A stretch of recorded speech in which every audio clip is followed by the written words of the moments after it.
तो हेलो दोस्तों, नमस्ते, प्रणाम। तो मैं आप सबके बीच एक लेकर आई हूँ भजन गीत। कैसा लगेगा कमेंट बॉक्स में ज़रूर बताइएगा।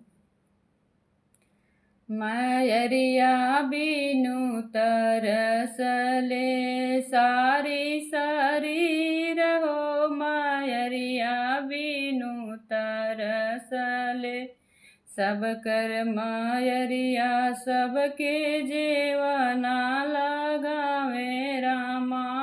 सब कर मायरिया सबके जेवना लगावे रामा।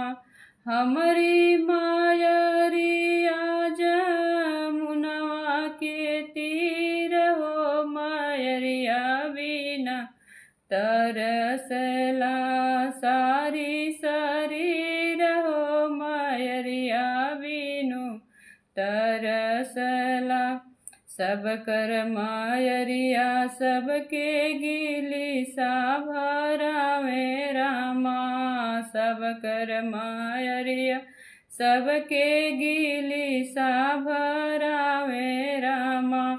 हमारी मायरिया जमुनवा के तीर हो, मायरिया बिनु तरसला सारी शरीर हो, मायरिया बिनु तरसला सब कर मायरिया सबके गेड़ुआ भरावे रामा। सब कर मायरिया सबके बीड़ावा लगावे रामा।